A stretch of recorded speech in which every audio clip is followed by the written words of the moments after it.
Bienvenidos a Audio Mentores, el canal donde la sabiduría y la reflexión cobran vida a través de los grandes textos de la historia. Hoy comenzamos una obra fascinante de Voltaire, Los dos consolados. En este libro, Voltaire nos ofrece un diálogo profundo sobre la vida, la muerte, la religión y la filosofía, presentándonos a dos personajes que representan dos formas de ver el mundo, uno cristiano devoto y el otro un filósofo escéptico. Si eres nuevo en el canal, no olvides suscribirte, darle like a este vídeo y activar la campana de notificaciones para estar al tanto de nuestros nuevos capítulos. Aquí, cada libro se convierte en una experiencia que no solo te entretendrá, sino que también te hará pensar, reflexionar y cuestionar. A lo largo de los próximos 15 capítulos, exploraremos cómo estos dos personajes enfrentan la vida y la muerte, guiados por sus convicciones y sus visiones filosóficas.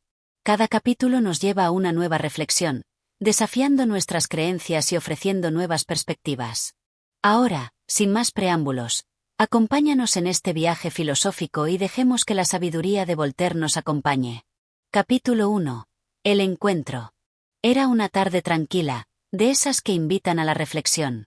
El sol comenzaba a esconderse detrás de las montañas, tiñendo el cielo con tonalidades doradas y rojizas. En un banco situado en medio de un jardín rodeado de árboles frondosos, se encontraban dos hombres, aparentemente opuestos en su forma de ver el mundo. El primero era un hombre de fe, vestido de manera sencilla, con una expresión serena en su rostro. El segundo, un filósofo escéptico, con una mirada profunda, un tanto distante, como si estuviera en constante búsqueda de algo más allá de lo visible. A pesar de sus diferencias, ambos compartían una inquietud común, el significado de la vida y la muerte. Ambos se habían conocido por casualidad, en un encuentro fortuito que parecía ser el preludio de un diálogo que pondría a prueba sus creencias más profundas. El cristiano, sin apartar la vista del horizonte, comenzó a hablar, como si las palabras surgieran desde lo más profundo de su alma. Mi amigo, durante años he vivido con la certeza de que la vida no es más que una preparación para lo que está por venir. Esta vida, con sus penas y alegrías, con su dolor y sus placeres, es solo un preludio de algo eterno. Cuando nos enfrentamos al sufrimiento, siempre he encontrado consuelo en mi fe, en la certeza de que todo tiene un propósito más allá de lo que mis ojos pueden ver. El filósofo, que había estado observando el paisaje sin hablar, finalmente rompió el silencio. Consuelo, dices. ¿Consuelo en la idea de una vida después de la muerte? ¿No es eso solo una ilusión? Un recurso para escapar de la realidad.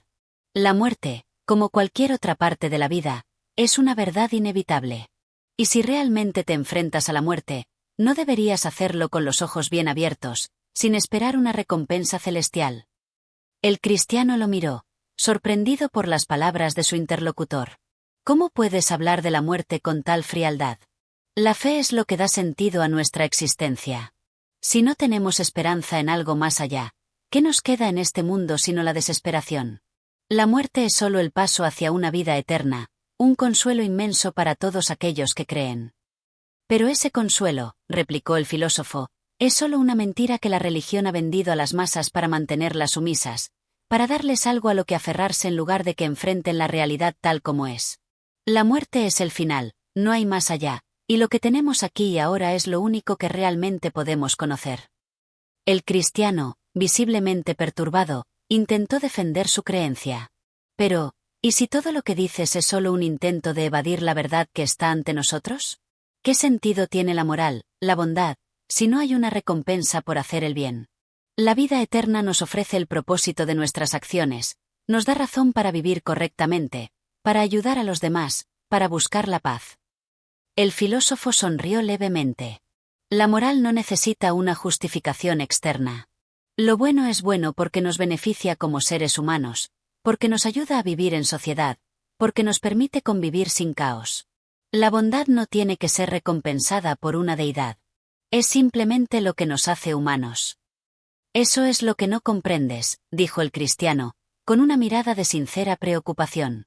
La moral humana no es suficiente para lidiar con las dificultades de la vida.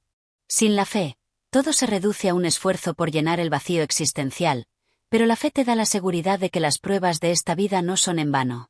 La vida no es solo sufrimiento, tiene un propósito, y ese propósito solo se puede encontrar a través de Dios.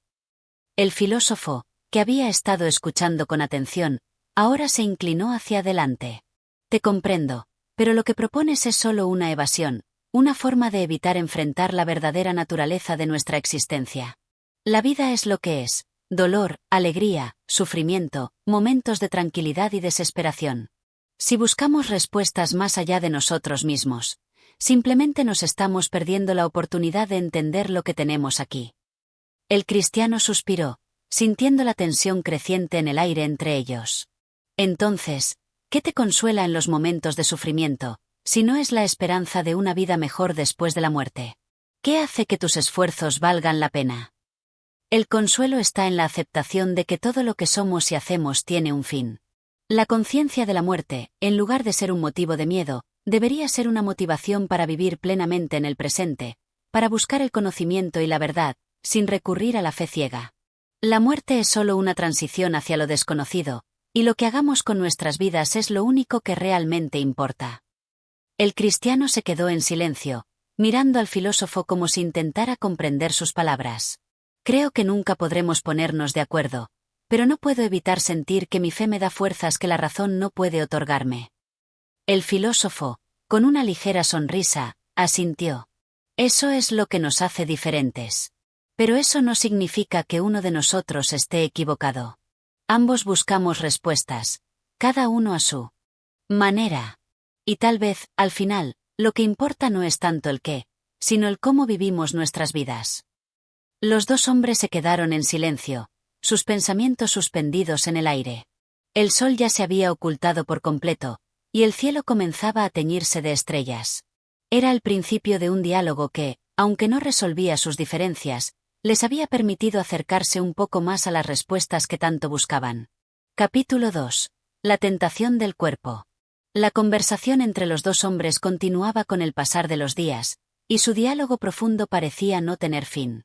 Cada encuentro era una oportunidad para que ambos pusieran a prueba sus convicciones más profundas.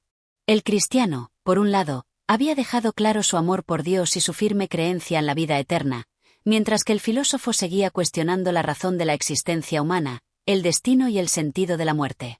Sin embargo, esa tarde algo cambió. A medida que el sol descendía lentamente, proyectando sombras largas sobre la tierra, el filósofo comenzó a hablar de un tema que había estado evitando durante mucho tiempo: el cuerpo humano, sus deseos y su relación con el alma. ¿Sabes?, comenzó el filósofo, mirando fijamente a su amigo. El cuerpo humano es una prisión. Una prisión de la que no podemos escapar, por más que lo deseemos. Todos nuestros deseos, nuestras pasiones, nuestras necesidades son producto de este cuerpo que nos aprisiona. Y lo peor de todo es que todos nuestros esfuerzos para elevar el alma están constantemente siendo saboteados por estas mismas pasiones. El cristiano, que ya se había acostumbrado a las palabras del filósofo, lo miró fijamente, pensativo. ¿Acaso niegas la importancia del cuerpo en nuestra existencia? ¿No es acaso el cuerpo un templo, como nos enseñan las Escrituras? Es cierto que debemos dominar nuestros deseos, pero eso no significa que el cuerpo sea una maldición, sino más bien una bendición que debemos cuidar y respetar. El filósofo negó con la cabeza. No, mi amigo, el cuerpo es un obstáculo. Es lo que nos arrastra hacia la perdición. El deseo por el placer físico, el apetito por la comida, el deseo por el sexo, la avaricia por el poder, la búsqueda constante de la satisfacción. Todo esto nace del cuerpo. Y mientras sigamos siendo esclavos de él, nunca alcanzaremos la verdadera libertad. El cristiano lo miró en silencio, mientras reflexionaba sobre las palabras de su amigo. Es cierto que el deseo puede llevarnos a cometer errores, pero no podemos negar que el cuerpo también tiene un propósito. No somos solo almas, sino también seres humanos con sentidos y necesidades. Nuestra vida en la tierra es el momento en que podemos purificar nuestras almas, y el cuerpo, aunque imperfecto, es el vehículo que nos permite experimentar el mundo. El filósofo sonrió de manera cínica. Purificar el alma. Eso es solo un cuento de hadas. El alma, si es que existe, no necesita ser purificada por ninguna fuerza externa. Solo la razón puede guiarla hacia la verdad, no las supersticiones ni las ilusiones religiosas. La vida es corta, y el placer es lo único real. ¿Por qué no aprovecharlo mientras podamos? El cristiano, Ahora más comprometido con su creencia que nunca, replicó: el placer es efímero. Nos engaña, nos da la falsa ilusión de satisfacción. Pero al final, solo deja vacío el corazón, un vacío que nada en este mundo puede llenar. El verdadero consuelo solo lo encontramos en la fe y la conexión con lo divino. El filósofo se acercó un poco más, como si quisiera desafiar su punto de vista. ¿Y qué pasa cuando ese consuelo se convierte en una distracción? Cuando el deseo de alcanzar la salvación se convierte en una obsesión que nos aleja de la realidad. Lo que la religión propone es una vida de sufrimiento y sacrificio, esperando un premio futuro. ¿No te das cuenta de que es todo un truco, una ilusión creada para someternos? El cristiano, con calma pero firmeza, respondió: no es una ilusión, amigo mío. La fe no es un truco.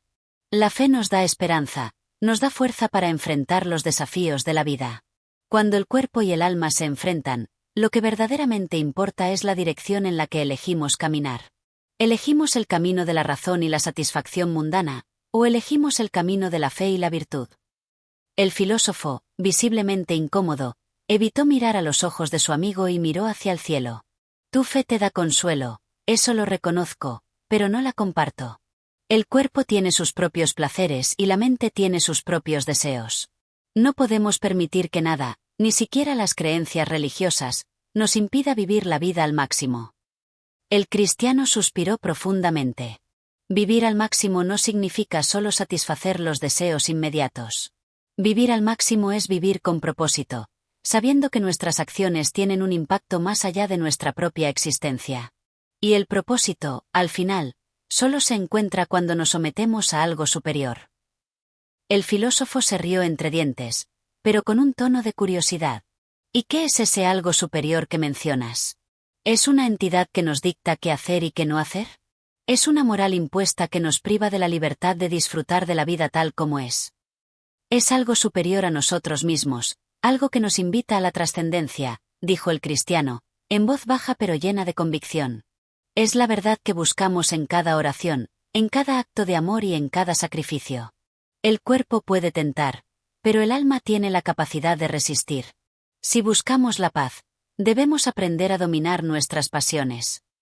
Dominar nuestras pasiones, dices, musitó el filósofo, ¿pero acaso no es el deseo lo que nos impulsa a vivir?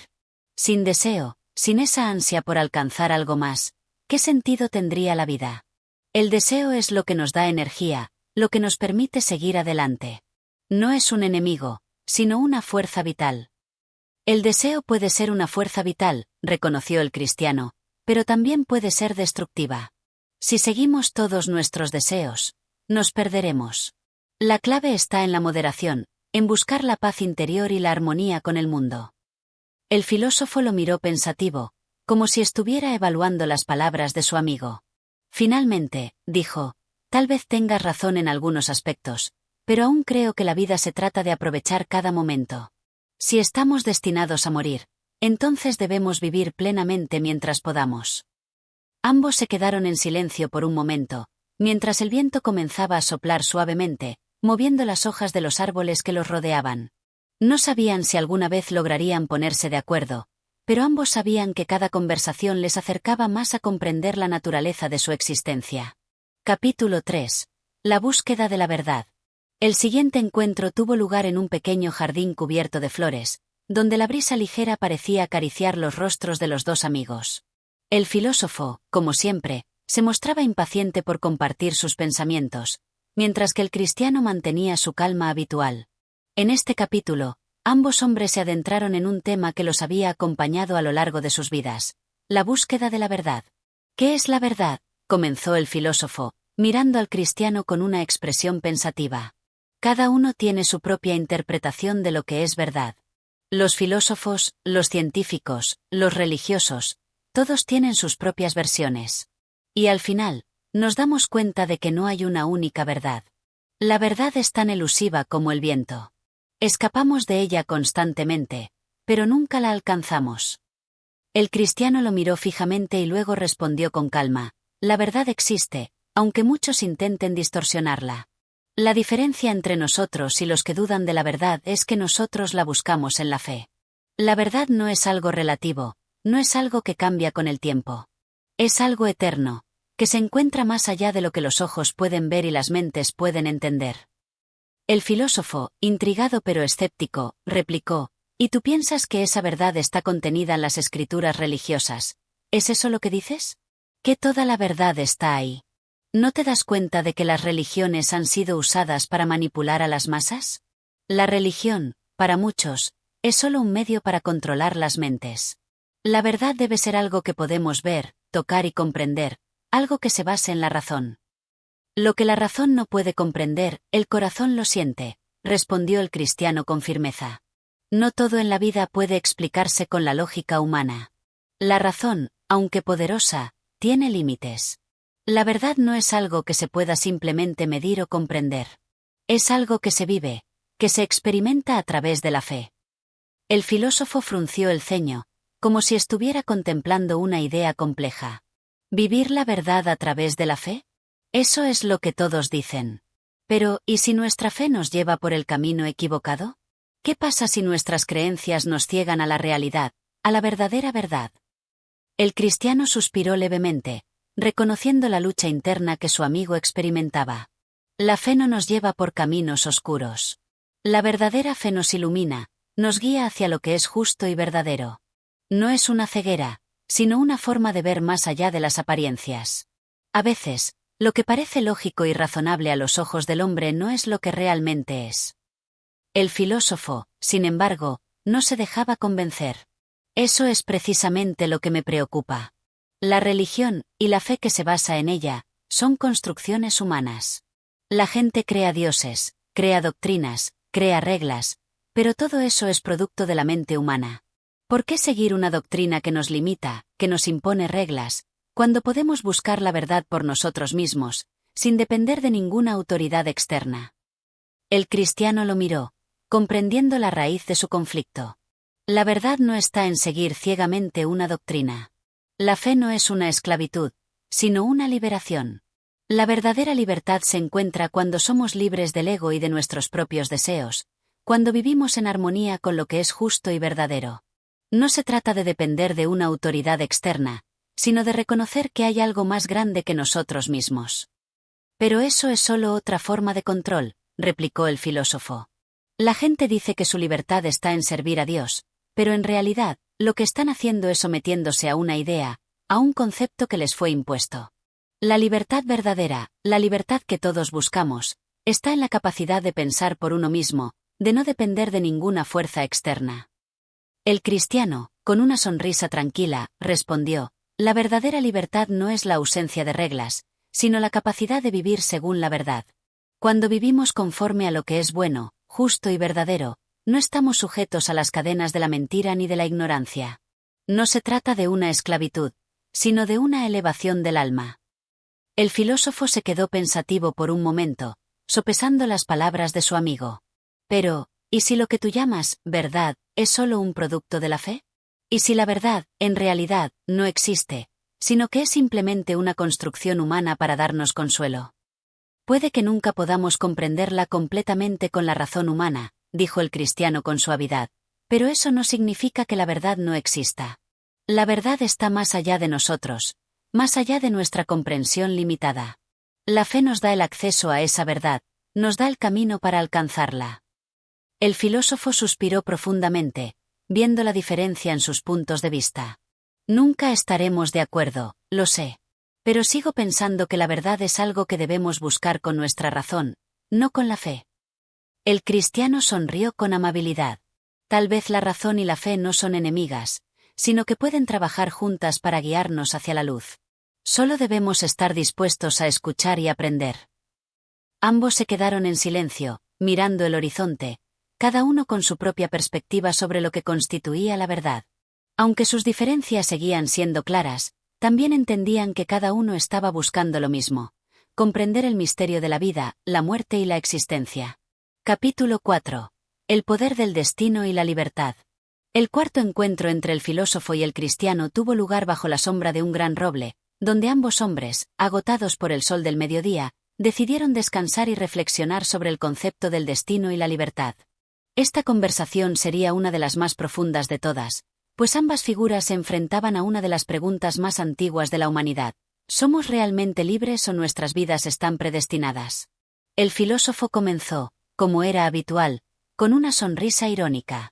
La gente habla mucho de la libertad, pero yo me pregunto, ¿somos realmente libres?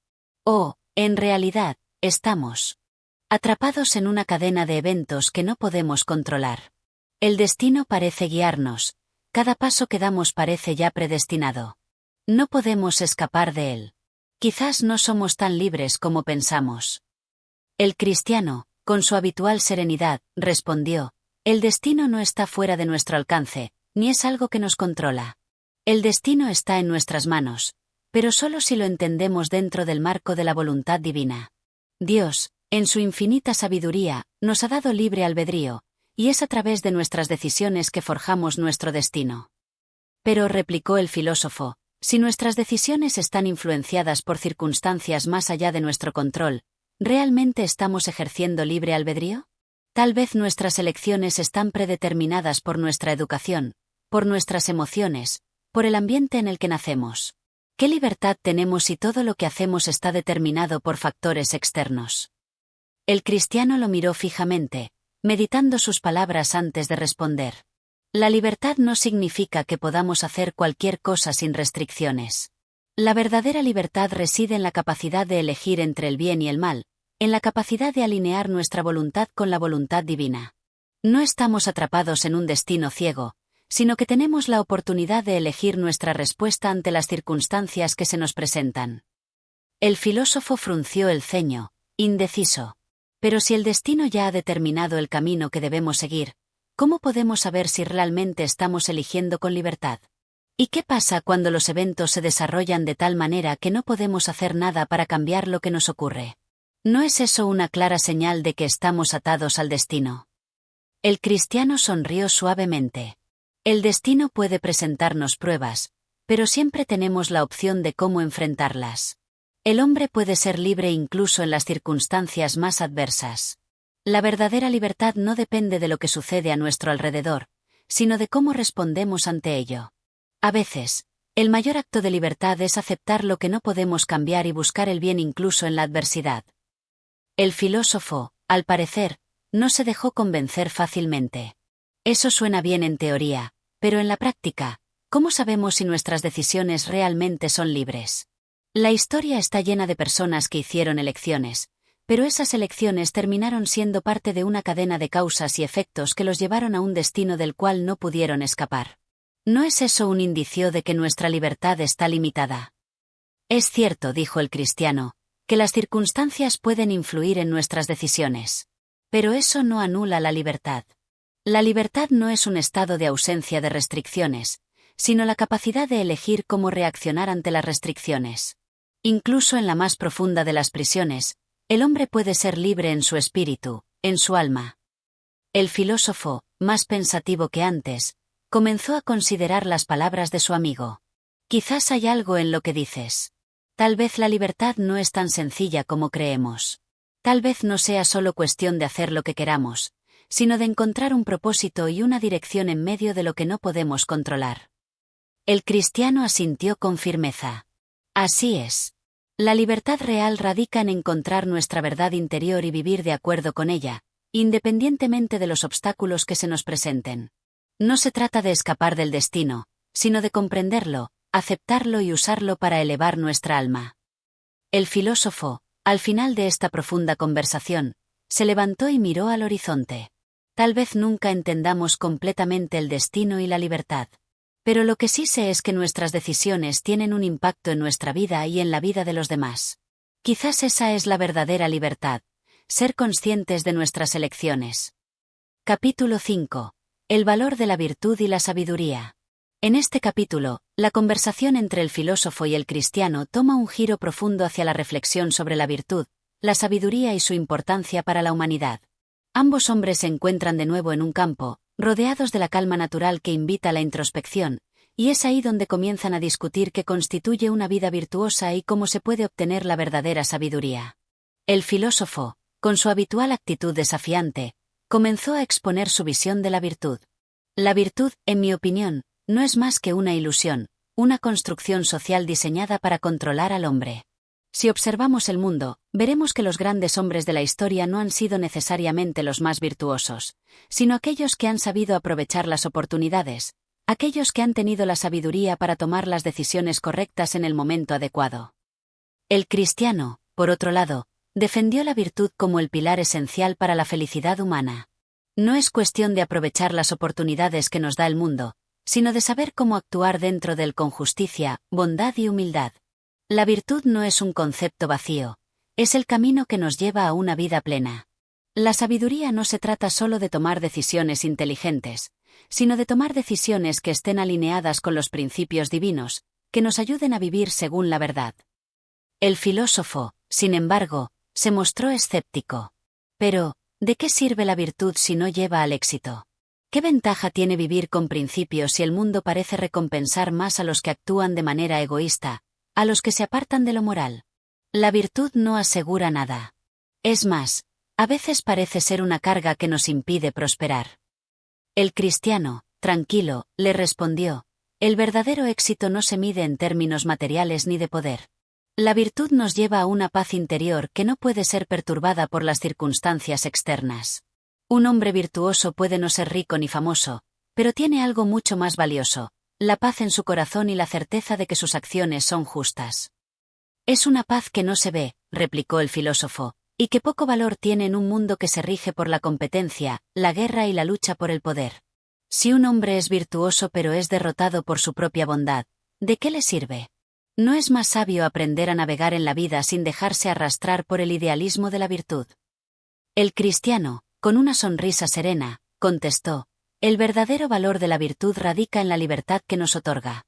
Vivir de acuerdo con la virtud es liberarnos de las cadenas del egoísmo y la avaricia.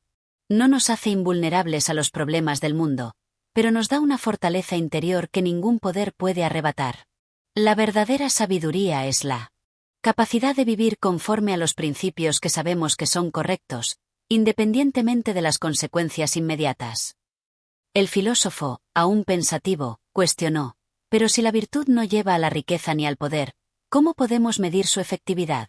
¿Cómo saber que estamos realmente alcanzando la sabiduría si no hay resultados tangibles? El cristiano reflexionó por un momento antes de hablar: la sabiduría verdadera no siempre tiene resultados inmediatos o tangibles. Muchas veces, los frutos de una vida virtuosa se cosechan a largo plazo, en la forma de relaciones más profundas, paz interior y una conciencia tranquila. El sabio no busca recompensas externas, sino que encuentra satisfacción en vivir de acuerdo con lo que es justo. Entonces, ¿la virtud y la sabiduría se reducen a una cuestión de fe?, preguntó el filósofo, claramente interesado, aunque escéptico. ¿A creer que el bien es su propio premio, incluso cuando el mundo parece demostrar lo contrario? Exactamente, respondió el cristiano. La verdadera sabiduría es una cuestión de fe, pero también de acción. Vivir sabiamente no significa esperar una recompensa material, sino estar en paz con nuestras elecciones. Es un tipo de sabiduría que no se mide con estándares humanos, sino con los principios divinos que nos enseñan a vivir de una manera que dignifica nuestra humanidad. El filósofo, aunque no completamente convencido, pareció reflexionar profundamente sobre las palabras del cristiano. Durante algunos momentos, el silencio se instaló entre ellos, interrumpido solo por el suave susurro del viento. Finalmente, el filósofo habló: tal vez, al final, lo que dices tenga algo de cierto. La sabiduría no siempre tiene una recompensa inmediata, pero puede llevarnos a un lugar de paz que otros no conocen. Sin embargo, aún me cuesta creer que la virtud sea suficiente por sí sola en este mundo. Eso, dijo el cristiano, es lo que hace que la verdadera sabiduría sea tan valiosa. Nos permite ver más allá de las recompensas inmediatas y apreciar la riqueza espiritual que solo se obtiene al vivir en alineación con lo que es verdaderamente bueno. Capítulo 6. El conflicto entre razón y fe. Este capítulo da un giro aún más profundo, pues nos introduce en el constante conflicto entre la razón y la fe. Es un tema universal que ha sido debatido a lo largo de la historia. En esta conversación, el filósofo y el cristiano se enfrentan a la gran pregunta: ¿es la razón la única guía verdadera para el hombre, o la fe en algo superior es lo que realmente le otorga sentido a la vida? La escena se desarrolla nuevamente en el campo, pero esta vez la atmósfera está cargada de una tensión intelectual. El filósofo, que siempre ha sido un ferviente defensor de la razón, comienza a exponer su postura de manera enfática. El hombre es un ser racional por naturaleza, comienza el filósofo, y su razón debe ser el único faro que lo guíe a lo largo de la vida.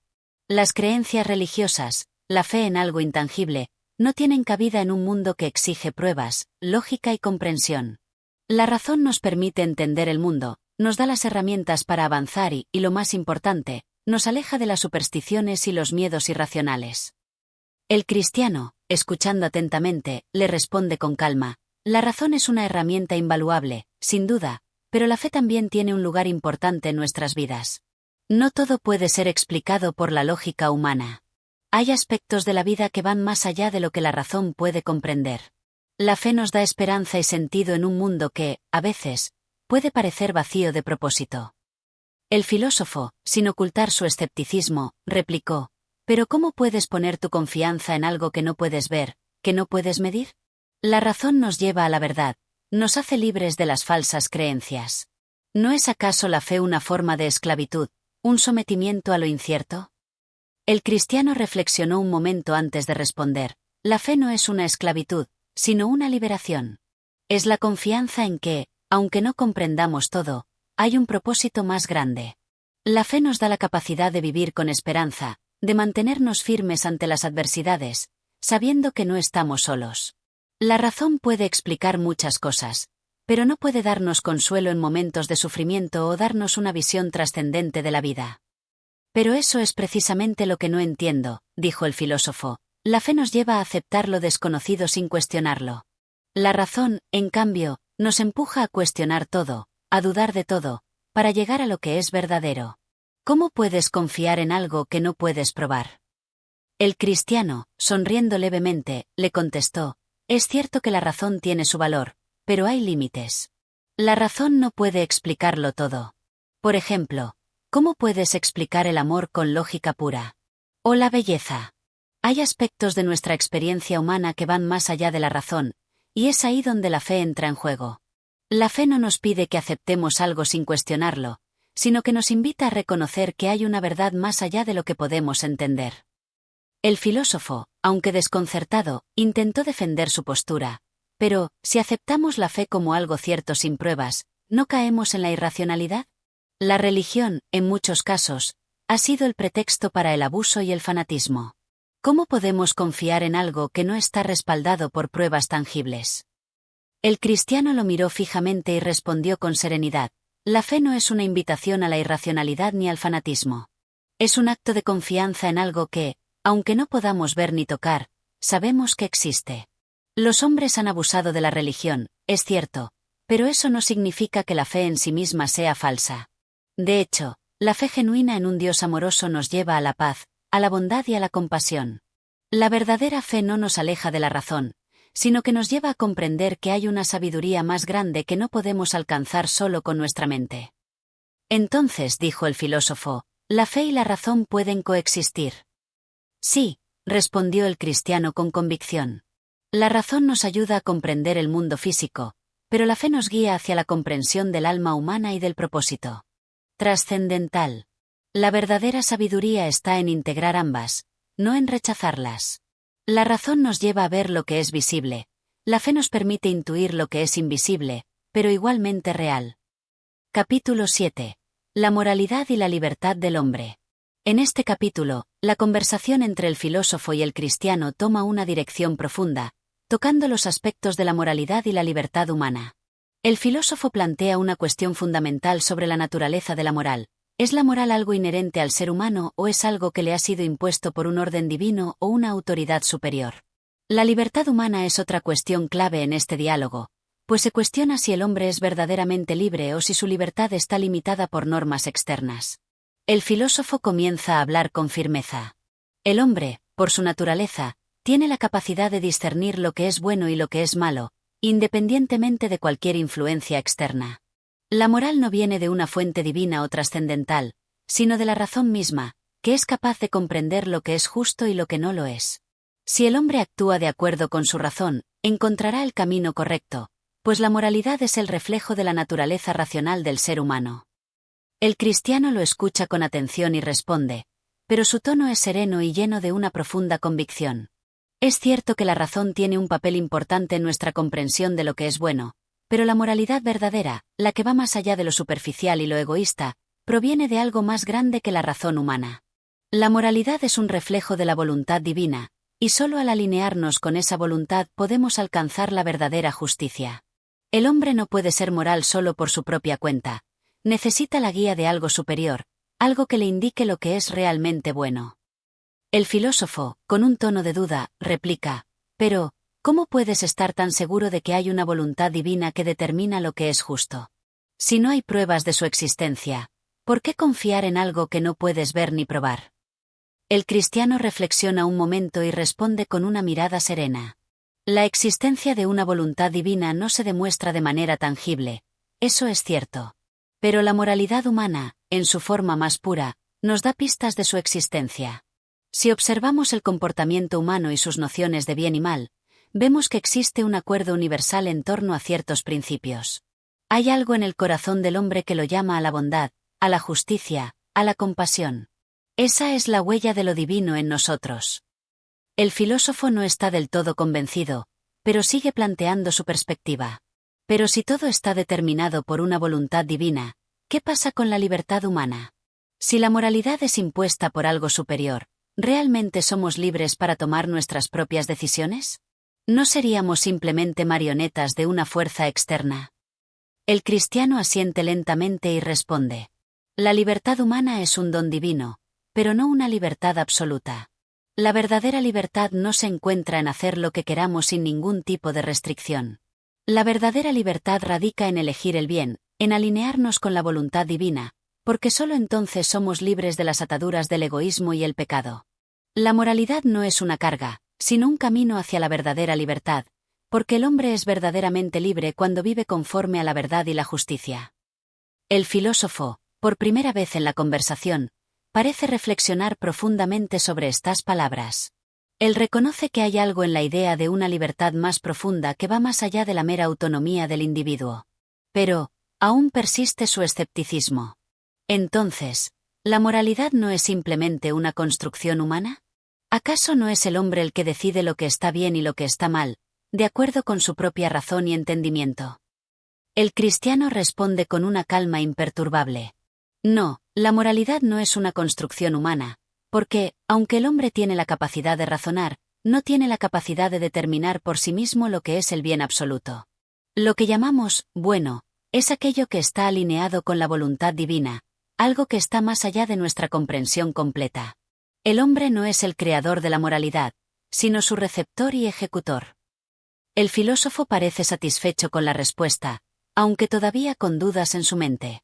El cristiano, sin embargo, ve que la conversación ha llegado a un punto de reflexión profunda, donde las cuestiones fundamentales sobre la libertad, la moralidad y la naturaleza humana siguen estando presentes en las mentes de ambos interlocutores. Capítulo 8. La naturaleza del mal y el sufrimiento humano. En este capítulo, la conversación entre el filósofo y el cristiano toma un giro hacia una de las preguntas más profundas de la filosofía y la teología: la naturaleza del mal y el sufrimiento humano. El filósofo, siempre en búsqueda de respuestas racionales, se enfrenta a una cuestión que desconcierta a muchos. Si Dios es bueno y todopoderoso, ¿por qué permite el mal y el sufrimiento en el mundo? Es un dilema que ha perturbado las mentes de pensadores a lo largo de la historia. Por otro lado, el cristiano sostiene que el mal y el sufrimiento no son incompatibles con la existencia de un Dios bueno, y que su comprensión requiere una mirada más profunda. El filósofo inicia la conversación con un tono serio. Si Dios es bueno y todopoderoso, como tú lo dices, ¿cómo puede permitir que existan el sufrimiento y el mal en el mundo? Miramos alrededor y vemos guerras, hambre, injusticia, enfermedades. Si Él tiene el poder de impedirlo y es bueno, ¿por qué no lo hace? Esto parece una contradicción. Si la maldad es parte de su creación, entonces ¿cómo podemos confiar en un ser que no previene el sufrimiento? El cristiano escucha en silencio, antes de responder con una calma que refleja una comprensión profunda del dilema. Es una pregunta difícil, y es natural que te cause desconcierto. El mal y el sufrimiento existen en el mundo, eso es innegable. Pero debemos entender que el mal no es algo que Dios haya creado directamente. El mal es la ausencia de bien, la consecuencia del libre albedrío que Dios dio al hombre. Si el hombre tiene la libertad de elegir, entonces también tiene la libertad de hacer el mal. El sufrimiento no es algo que Dios desee, sino que surge de las decisiones humanas, de la ruptura con lo que es bueno. El filósofo, aunque algo menos incrédulo, insiste, pero, si Dios sabe que el hombre va a elegir el mal, ¿por qué permitirle tener esa libertad? Si él fuera verdaderamente bueno, habría creado a los hombres de una manera que no pudiera elegir hacer el mal, ¿no? ¿Por qué permitir el sufrimiento de los inocentes? Los niños, los enfermos, los inocentes, ¿por qué deben sufrir? El cristiano reflexiona profundamente antes de responder. Es cierto que el sufrimiento de los inocentes es una de las preguntas más difíciles. Pero debemos entender que el sufrimiento no es algo inútil. La vida en este mundo no es el fin de todo. El sufrimiento, aunque doloroso, puede tener un propósito en el contexto de una vida eterna. A veces, el sufrimiento nos enseña lecciones que no podemos aprender de otra manera. Nos purifica, nos acerca a la verdad, nos hace más compasivos, más conscientes de la fragilidad de la vida. El mal y el sufrimiento pueden ser utilizados por Dios para un bien mayor, aunque no siempre podamos comprender cómo. El filósofo, perplejo, plantea una última objeción. Entonces, ¿estás diciendo que el sufrimiento es necesario para el bien mayor? ¿Que el mal tiene un propósito? ¿Cómo puede ser bueno un mundo donde el sufrimiento es tan grande? El cristiano lo mira con una serenidad que solo proviene de una profunda fe y comprensión. No estoy diciendo que el sufrimiento sea bueno en sí mismo. El sufrimiento es algo horrible. Pero lo que estoy diciendo es que Dios, en su infinita sabiduría, permite que el mal y el sufrimiento ocurran porque Él tiene un propósito más grande que no podemos ver completamente desde nuestra limitada perspectiva humana. El mal y el sufrimiento no son la última palabra. La redención es la última palabra. Y esa redención, esa restauración del orden divino, es lo que da sentido a todo lo que vivimos. El filósofo, aunque con la mente aún llena de preguntas, comienza a comprender la profundidad de la respuesta del cristiano. Se da cuenta de que, aunque las respuestas definitivas al sufrimiento humano son esquivas, hay algo en la perspectiva cristiana que le da un sentido más allá de la simple lógica. Capítulo 9. La naturaleza de la fe y la razón. En este capítulo, la conversación entre el filósofo y el cristiano aborda un tema profundamente debatido a lo largo de la historia: la relación entre la fe y la razón. El filósofo, un hombre que valora la razón como la única guía segura en la vida, plantea una cuestión que surge con frecuencia en su pensamiento. ¿Cómo puede la fe, una creencia que no puede ser probada ni demostrada, ser compatible con la razón? ¿Acaso la fe no es una contradicción de la razón? El cristiano, por su parte, sostiene que la fe no solo es compatible con la razón, sino que la trasciende, iluminando la mente humana hacia una comprensión más profunda de la verdad. El filósofo comienza con una mirada crítica, poniendo en duda la necesidad de la fe. Yo no puedo comprender cómo alguien puede aceptar la fe como una base para su vida. La razón es lo que nos guía, lo que nos permite entender el mundo y actuar con sabiduría. La fe, por otro lado, es creer en algo sin evidencia, algo que no se puede demostrar. ¿Cómo puede alguien confiar en algo que no puede probarse? ¿No es la fe una negación de la razón, una aceptación ciega de lo que no podemos ver ni entender? El cristiano, al escuchar estas palabras, sonríe levemente, consciente de que el dilema de la fe frente a la razón es antiguo y complicado. Con calma, responde: es cierto que la razón tiene un papel importante en nuestra comprensión del mundo. La razón es una herramienta que Dios nos ha dado para comprender la creación, para discernir la verdad. Sin embargo, la razón por sí sola tiene límites. Hay cosas que superan nuestra comprensión limitada, cosas que no pueden ser conocidas simplemente a través de la razón. La fe no es un rechazo de la razón, sino un complemento de ella. La fe es la luz que ilumina las áreas oscuras de la razón, lo que nos permite ver más allá de lo evidente. El filósofo parece no estar convencido, y responde con escepticismo. Pero si la fe no puede ser probada ni demostrada, ¿cómo sabemos que lo que creemos es verdad? ¿No es eso peligrosamente similar a una ilusión, una creencia infundada que nos hace tomar decisiones sin fundamento? La fe podría ser una forma de autoengaño. El cristiano reflexiona profundamente antes de dar una respuesta, pues sabe que es un tema delicado. Comprendo tu preocupación, y es legítima. Pero la fe no se basa en una ilusión ni en un deseo irracional de creer algo sin pruebas. La verdadera fe se basa en la confianza en Dios, que es la fuente de toda verdad. La fe es, en última instancia, una respuesta a la revelación divina, algo que nos llega no a través de la razón pura, sino a través de un conocimiento más profundo, espiritual.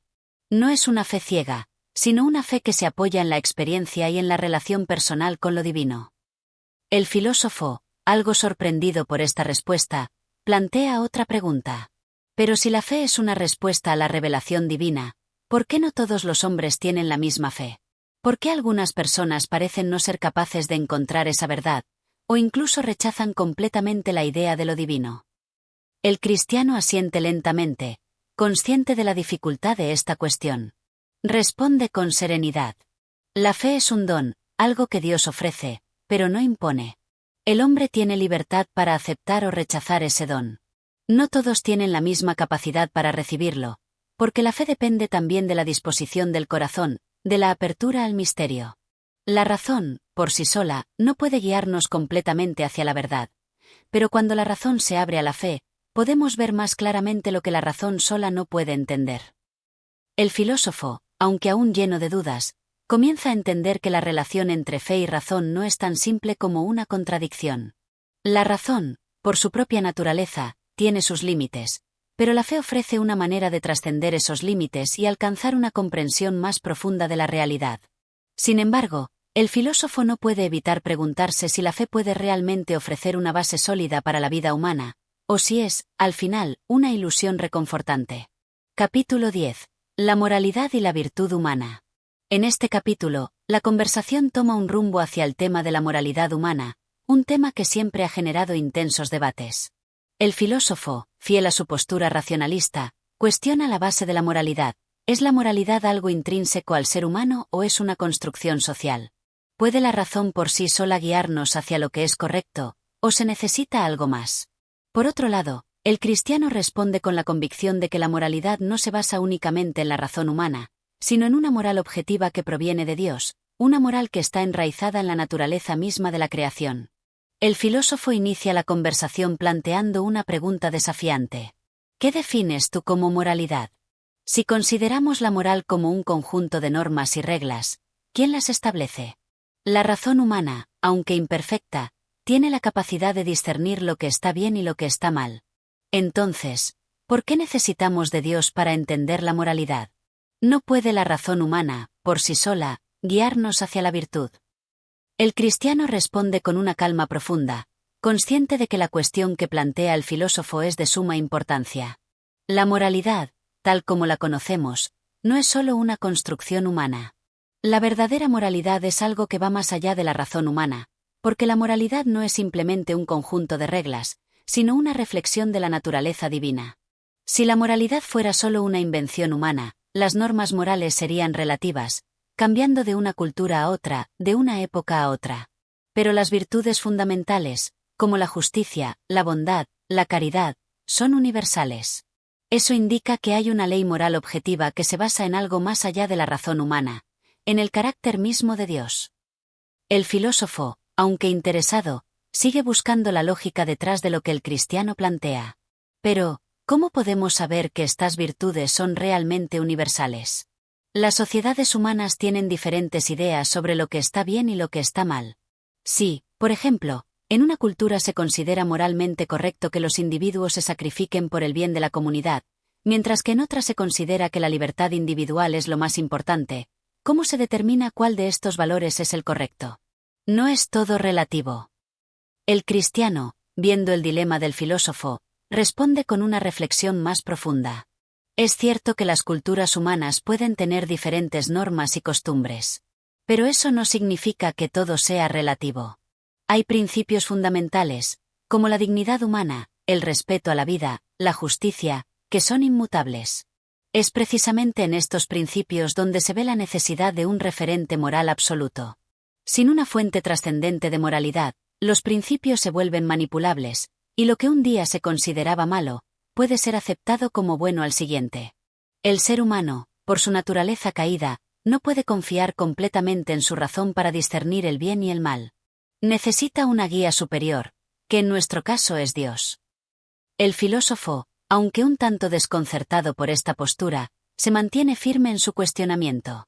Pero entonces, si la moralidad proviene de Dios, ¿cómo explicas la existencia de personas buenas que no creen en Dios? ¿Cómo se explica que existan personas que practican la virtud sin tener una fe religiosa? ¿No parece que la moralidad puede existir independientemente de la religión? El cristiano sonríe con comprensión, sabiendo que esta es una de las preguntas más comunes. Responde con una mirada tranquila. Es cierto que algunas personas, incluso sin creer en Dios, pueden practicar virtudes. Esto no significa que la moralidad sea una invención humana, sino que la ley moral de Dios está inscrita en el corazón de todos los hombres, independientemente de su creencia en él. La razón humana, aunque caída, aún refleja la imagen de Dios, y esa imagen tiene la capacidad de reconocer y vivir según principios morales. Pero, para los que tienen fe, esa moralidad se comprende de manera más profunda, porque sabemos que es un reflejo del amor y la justicia de Dios. El filósofo, aunque sigue con sus dudas, empieza a comprender que la moralidad no puede explicarse de manera sencilla. Si bien la razón tiene un papel en la determinación de lo que es correcto, hay algo más profundo en la moralidad humana, algo que va más allá de la razón y que se conecta con una verdad trascendente. Capítulo 11. La naturaleza humana y el propósito de la vida. Este capítulo se adentra en las preguntas existenciales sobre la naturaleza humana y el propósito de la vida, dos temas que siempre han inquietado a los pensadores a lo largo de la historia. El filósofo y el cristiano se encuentran nuevamente en una discusión profunda, donde cada uno trata de explicar la visión humana desde su propia perspectiva, una que se fundamenta en la razón y otra en la fe. El filósofo, buscando respuestas racionales, comienza planteando un interrogante crucial. ¿Qué es lo que realmente define al ser humano? ¿Es su capacidad para razonar, para crear, para entender el mundo, o es algo más profundo? Los seres humanos parecen ser capaces de pensar de manera abstracta, de crear tecnología, arte y filosofía. ¿No es esto lo que realmente nos distingue de los animales? ¿No es la razón lo que nos da propósito y dirección? El cristiano, sabiendo que la respuesta a esta pregunta es clave para comprender la visión cristiana del ser humano, responde con suavidad pero con convicción. El ser humano es mucho más que un ser racional o una máquina pensante. La razón es importante, claro, pero hay algo más profundo que nos define, nuestra capacidad de amar, nuestra naturaleza espiritual. El propósito del ser humano no se encuentra únicamente en sus habilidades intelectuales, sino en su relación con Dios. La razón y la inteligencia, aunque son dones preciosos, no son suficientes para entender completamente el propósito de la vida. El verdadero propósito del ser humano es alcanzar la comunión con Dios, vivir según su voluntad y reflejar su amor en el mundo. El filósofo, visiblemente intrigado, pero aún buscando una respuesta más concreta, plantea una nueva pregunta. Si el propósito de la vida es llegar a esa comunión con Dios, ¿cómo es que tantas personas viven sin siquiera considerar a Dios? ¿Cómo explicas el sufrimiento humano y la existencia de aquellos que parecen vivir vidas sin propósito, sin un conocimiento claro de lo divino? ¿No parece que la idea de un propósito dado por Dios es demasiado idealista? El cristiano, profundamente consciente de la naturaleza del sufrimiento humano, responde con una mirada llena de empatía. El sufrimiento es una realidad que no podemos negar, y es un misterio que todos debemos enfrentar en algún momento de nuestras vidas. Sin embargo, el sufrimiento no es evidencia de que la vida no tenga propósito. Al contrario, es a través del sufrimiento que muchas veces descubrimos nuestra necesidad de Dios. El sufrimiento, cuando se enfrenta con fe y esperanza, puede llevarnos a una mayor comprensión de nosotros mismos y de nuestra relación con Dios. Es precisamente en esos momentos de dolor cuando muchas personas encuentran el verdadero propósito de la vida: amar a Dios y al prójimo, incluso en medio de la adversidad. El filósofo, aún con dudas, prosigue. Pero, ¿cómo podemos saber que este propósito realmente existe? Si el propósito de la vida es tan claro, ¿por qué tantas personas no lo ven? ¿Por qué existen tantas diferentes religiones y creencias sobre el propósito de la vida? ¿Cómo podemos determinar cuál es la verdad en medio de tantas interpretaciones? El cristiano responde con una calma profunda, pero firme en su convicción. Es cierto que hay muchas interpretaciones diferentes sobre el propósito de la vida, pero eso no significa que no haya una verdad objetiva. La verdad de Dios está revelada a través de la Escritura, a través de la vida de Jesucristo, y a través de la experiencia de la Iglesia. Si bien cada persona tiene la libertad de buscar la verdad, el cristiano cree que el propósito de la vida solo se encuentra en Cristo. La razón humana, por más admirable que sea, no puede por sí sola descubrir esta verdad.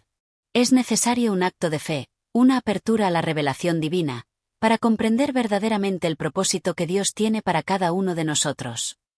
El filósofo, viendo que esta respuesta va más allá de la lógica pura, reflexiona por un momento. Su racionalidad se enfrenta con los límites del conocimiento humano, y aunque sigue sin tener una respuesta completa, comienza a entender que la vida humana no puede ser reducida únicamente a lo que la razón puede explicar. Capítulo 12. El camino de la sabiduría y la verdad. En este capítulo, los dos interlocutores se enfrentan a un tema de gran peso: el camino hacia la sabiduría y la verdad. El filósofo, siempre interesado en el conocimiento y la razón, sigue buscando en los confines de la lógica, mientras que el cristiano se adentra en una reflexión más profunda sobre la fe, la humildad y la revelación divina. El filósofo, comenzando la conversación con una postura más escéptica, plantea una pregunta que refleja su perspectiva racionalista. Cuando hablamos de sabiduría y verdad, ¿cómo sabemos que estamos realmente en lo cierto? Si la verdad es algo objetivo y universal, ¿por qué tantas veces las personas caen en el error? ¿Cómo podemos estar seguros de que lo que consideramos sabiduría es, de hecho, sabiduría? El cristiano, consciente de la dificultad de la pregunta, responde con serenidad. Es cierto que la sabiduría y la verdad pueden ser esquivas, especialmente cuando nos basamos únicamente en nuestra propia comprensión limitada. La verdad, tal como la vemos desde una perspectiva cristiana, no es algo que podamos alcanzar solo por medio de la razón humana. La verdadera sabiduría viene de Dios, y es un don que debemos recibir con humildad. La razón humana, aunque valiosa, no es suficiente para entender la totalidad de la verdad. A veces, es necesario que nuestras mentes se abran a la revelación divina, y eso solo se logra a través de la fe. El filósofo, aunque curioso, se muestra algo escéptico ante la idea de que la verdad pueda ser algo que no se pueda descubrir completamente mediante la razón. Pero, ¿cómo podemos saber que esta revelación divina es verdadera? Hay tantas religiones y doctrinas en el mundo, y todas afirman tener la verdad. Si la verdad es un concepto tan absoluto, ¿por qué existen tantas interpretaciones diferentes? ¿Cómo podemos estar seguros de que lo que tú llamas la revelación divina es realmente la verdad? El cristiano, reconociendo la importancia de esta objeción, responde con una sonrisa tranquila. La diversidad de religiones y doctrinas no significa que todas sean iguales. Aunque muchas religiones buscan la verdad, el cristianismo tiene una afirmación única: la verdad se ha revelado a través de Jesucristo. La persona de Cristo y su enseñanza son el camino, la verdad y la vida. No es solo un conjunto de ideas filosóficas o doctrinas, sino una persona con la que podemos tener una relación. Si bien es cierto que existen muchas interpretaciones de la verdad, en Cristo encontramos la revelación plena de lo que es real y verdadero. El filósofo, aún con una mente inquisitiva, continúa su búsqueda de respuestas. Entonces, ¿dices que la verdad se encuentra en una persona? ¿Cómo podemos estar seguros de que esta revelación es realmente suficiente para guiarnos en la vida? ¿Cómo sabemos que las enseñanzas de Cristo son lo que realmente necesitamos para encontrar la sabiduría? El cristiano responde con una firmeza llena de paz.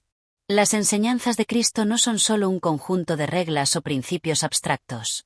Son la guía para vivir una vida plena, una vida que refleja el amor de Dios hacia los demás. Cristo no solo habló sobre la verdad, Él es la verdad. Él vino a mostrarnos cómo vivir en unidad, con Dios y con los demás. A través de Él, tenemos acceso a la sabiduría divina, que no se basa en conocimientos humanos, sino en un amor eterno y redentor. Aquellos que siguen a Cristo encuentran un camino que va más allá de lo que la razón humana puede alcanzar por sí sola. El filósofo, aunque sigue cuestionando, comienza a percibir la profundidad de la afirmación cristiana. Él mismo reconoce que hay algo único en el cristianismo que no puede ser simplemente racionalizado. La idea de que la verdad no es solo un concepto abstracto, sino una persona viva, es algo que no había considerado antes. Capítulo 13. La fe, la razón y el misterio divino. En este capítulo, el filósofo y el cristiano se adentran en un tema que ha sido objeto de debate durante siglos: la relación entre la fe y la razón. ¿Son estos dos aspectos de la experiencia humana complementarios, o están en conflicto? El filósofo sigue buscando la explicación lógica detrás de los misterios del mundo, mientras que el cristiano, con una firmeza serena, insiste en que la fe es una clave indispensable para comprender los misterios más profundos de la vida humana y divina. El filósofo, como siempre, plantea su interrogante inicial desde una perspectiva racionalista. Cuando hablamos de fe, ¿cómo podemos confiar en algo que no se puede probar con la razón? ¿Cómo podemos estar seguros de que lo que creemos es verdadero, si no hay evidencia lógica que lo respalde? La razón, después de todo, es nuestra herramienta principal para comprender el mundo. ¿Cómo puede la fe, que parece ser algo irracional, ser vista como un medio para alcanzar la verdad? El cristiano responde con una paciencia que refleja la sabiduría adquirida a lo largo de su caminar espiritual. La fe no está en contradicción con la razón, sino que la complementa. La razón es un don maravilloso que Dios nos ha dado para comprender el mundo que nos rodea, pero hay misterios que no pueden ser alcanzados solo a través de la lógica humana. La fe, en cambio, nos permite abrirnos a una verdad que va más allá de lo que podemos ver o probar. Si bien la razón puede llevarnos hasta cierto punto, la fe nos guía hacia lo divino, hacia lo que no podemos comprender completamente por nuestra propia capacidad intelectual. El filósofo, intrigado pero aún escéptico, responde con una objeción. Pero si la fe es necesaria para acceder a la verdad, ¿no se convierte entonces en algo arbitrario? ¿Cómo podemos confiar en algo que no está basado en evidencia empírica? Si la fe es algo que no puede ser probado o verificado, ¿cómo podemos estar seguros de que lo que creemos es realmente cierto? El cristiano, reconociendo la seriedad de la pregunta, responde con una reflexión profunda. La fe no se basa en la evidencia empírica, es cierto, pero eso no significa que sea irracional. La fe es una apertura al misterio divino, a lo que está más allá de nuestro entendimiento. Es un acto de confianza en un Dios que se ha revelado a través de la historia, en las Escrituras y, sobre todo, en la persona de Jesucristo. La fe no requiere pruebas empíricas para ser válida, porque no se trata de algo que se pueda medir o cuantificar como un objeto físico. La fe es un don que nos permite conocer a Dios de una manera personal y vivencial, no de manera abstracta o teórica. El filósofo, aunque aún cuestiona la relación entre fe y razón, no puede evitar sentirse atraído por la profundidad y la humildad con que el cristiano aborda este tema. Entonces, ¿la fe nos permite conocer lo que la razón no puede comprender? La razón humana tiene límites, y es allí donde la fe entra en juego. El cristiano asiente, con una expresión de comprensión y paz. Exactamente. La razón tiene sus límites, y la fe nos permite superar esos límites. No es que la razón sea inútil, sino que la fe nos lleva más allá de lo que la razón sola puede alcanzar. A través de la fe, no solo entendemos intelectualmente, sino que experimentamos personalmente la presencia de Dios en nuestras vidas. Y es en esa experiencia vivencial, en ese encuentro personal con lo divino, donde encontramos la verdadera sabiduría. El filósofo, aunque no completamente convencido, comienza a considerar la posibilidad de que hay más en el mundo que lo que puede ser comprendido por la pura lógica humana. La fe, con su misterio y su capacidad de abrir nuevos horizontes, comienza a parecerle no como algo irracional, sino como una puerta que lleva a un conocimiento más profundo, un conocimiento que va más allá de las fronteras de la razón. El cristiano, con una sonrisa tranquila, concluye: la fe no es un abandono de la razón, sino una forma de trascenderla. No es irracional, sino transracional. Nos permite llegar a lo que la razón no puede alcanzar por sí sola, y en este proceso, descubrimos una verdad mucho más rica y profunda. Capítulo 14. La moral, la virtud y el camino hacia la felicidad. En este capítulo, el filósofo y el cristiano abordan la cuestión de la moralidad humana y el papel fundamental de la virtud en la vida de las personas. A medida que exploran las complejidades de lo que es el bien y cómo alcanzarlo, sus perspectivas se entrelazan y se desafían, dando lugar a una profunda reflexión sobre el propósito de la vida, el sentido de la justicia y la búsqueda de la verdadera felicidad. El filósofo inicia la conversación, una vez más con un enfoque racional. Cuando hablamos de moralidad, ¿en qué nos basamos para definir lo que es bueno o malo? La moral parece ser una construcción humana, algo que las sociedades y las culturas definen de manera diferente. Entonces, ¿cómo podemos llegar a un consenso sobre lo que es verdaderamente moral y lo que no lo es?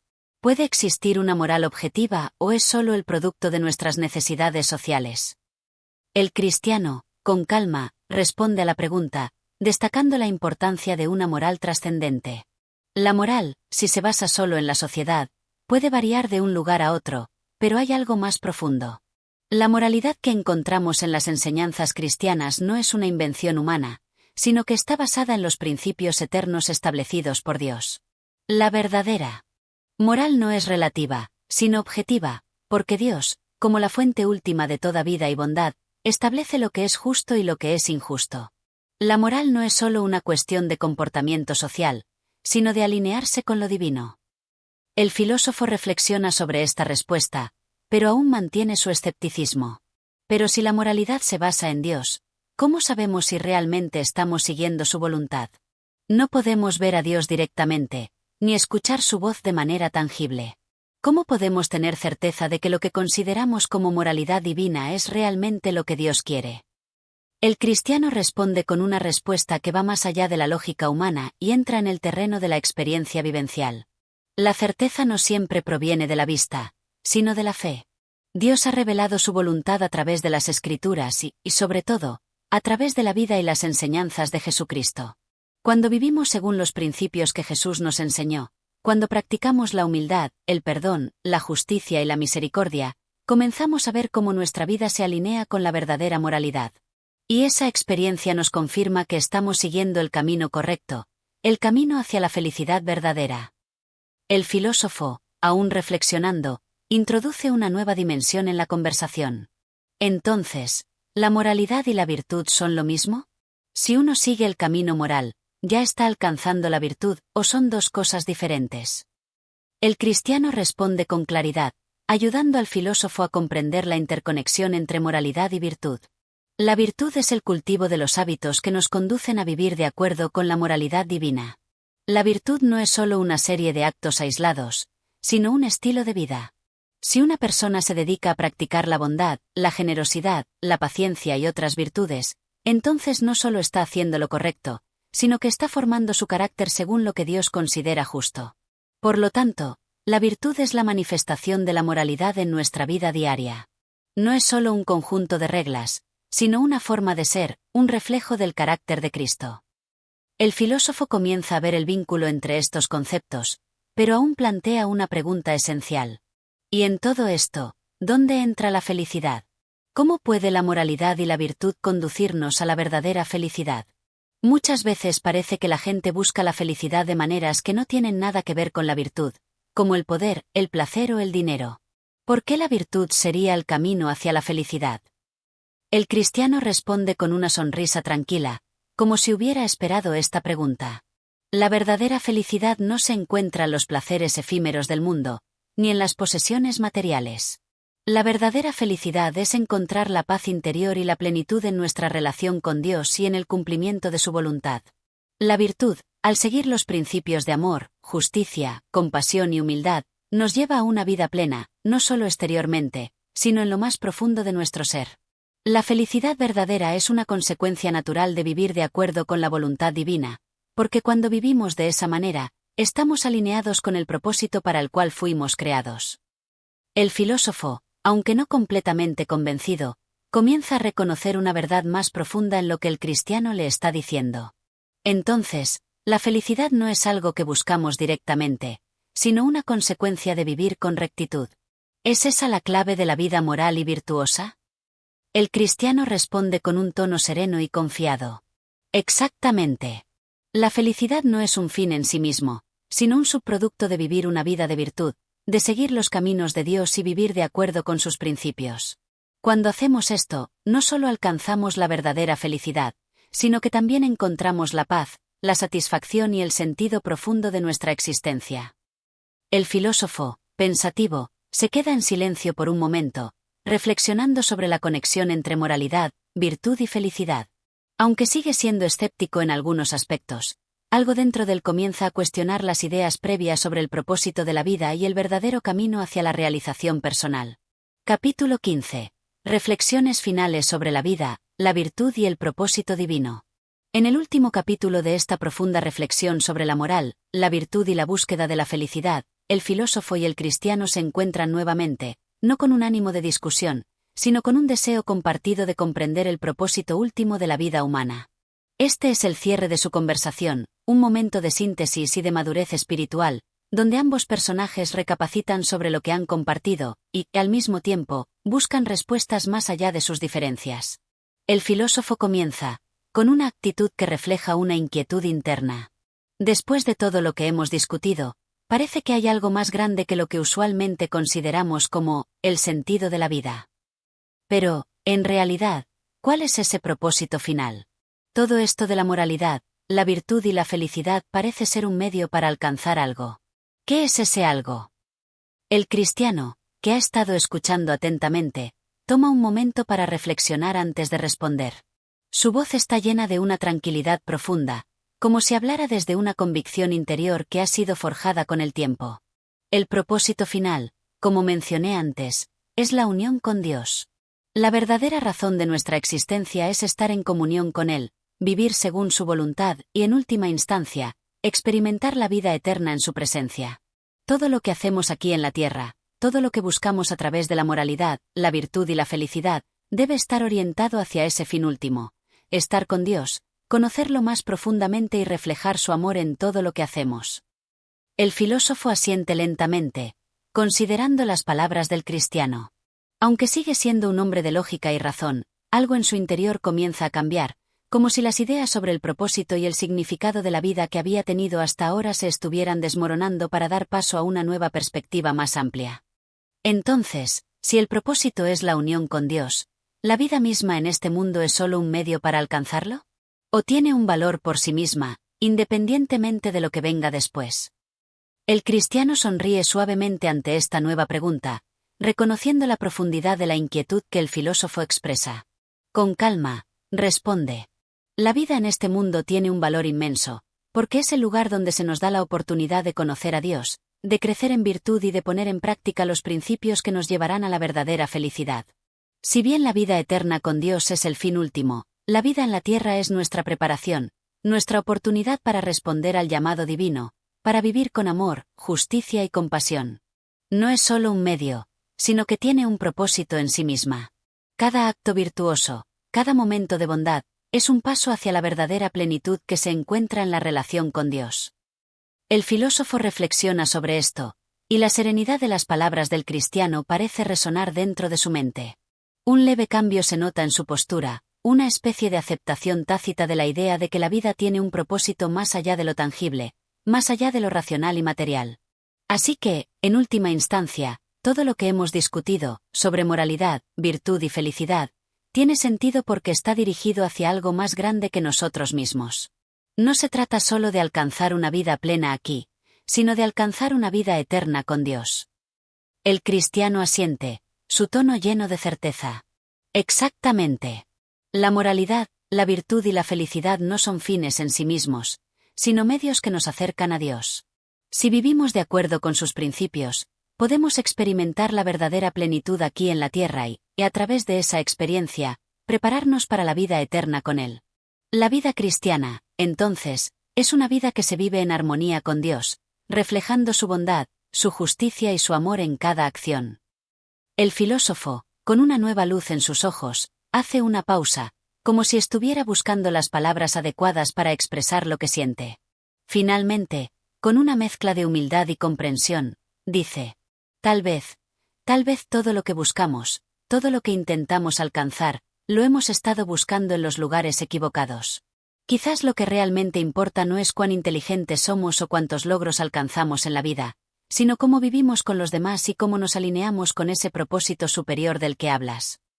El cristiano, con una sonrisa de afecto, responde con una sabiduría serena. Es un paso importante, amigo mío, el reconocer que la vida no se trata solo de lo que podemos ver y medir, sino de lo que está más allá de nuestra comprensión inmediata. Vivir con amor, con virtud, con rectitud, es el camino que nos lleva a la verdadera felicidad. Y al final, es esa misma vida lo que nos prepara para algo mucho más grande, la unión eterna con Dios. El filósofo guarda silencio, sintiendo el peso y la belleza de las palabras. En ese momento, algo ha cambiado dentro de él. Ya no ve la vida solo como un conjunto de problemas a resolver, sino como un viaje con un propósito más grande, algo divino que se debe abrazar con humildad y gratitud. El cristiano se levanta lentamente, y con una última mirada de profunda comprensión, le dice al filósofo: es hora de que sigas tu propio camino, pero recuerda que cada paso que des hacia la virtud, cada acto de bondad, es un paso más cerca de alcanzar el propósito divino para tu vida. Vive con propósito, vive con amor, y encontrarás lo que buscas. Con estas palabras, el cristiano se despide, y el filósofo, ahora en silencio, reflexiona profundamente sobre todo lo que ha escuchado. Sabe que su vida nunca volverá a ser la misma, y que, de alguna manera, las semillas de la verdad y la virtud han sido plantadas en su corazón. Y así llegamos al final de este viaje reflexivo, donde, a través de las conversaciones entre el filósofo y el cristiano, hemos explorado los más profundos misterios de la moralidad, la virtud y el propósito divino de nuestra existencia. Espero que este viaje te haya dejado no solo preguntas, sino también respuestas que inviten a una reflexión más profunda sobre el propósito de tu vida y cómo, al vivir con virtud y amor, podemos acercarnos a un propósito más grande.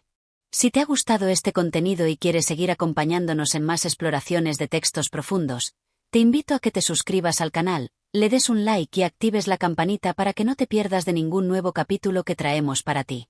Tu apoyo es fundamental para seguir creciendo y ofreciendo más material que inspire, eduque y enriquezca nuestra comprensión de los textos que han marcado la historia de la humanidad. No olvides compartir este vídeo con amigos y familiares que también puedan disfrutar de estas conversaciones. Recuerda que cada like y cada comentario nos motiva a seguir adelante. Si tienes alguna pregunta o reflexión, no dudes en dejarla en los comentarios. Estaremos encantados de leerlos y compartir más contigo. Gracias por ser parte de este viaje en Audio Mentores. Nos vemos en el próximo capítulo, donde continuaremos explorando más sabiduría y conocimiento que nos ayuden a crecer en todos los aspectos de nuestra vida. Hasta pronto, y que la reflexión y el aprendizaje continúen.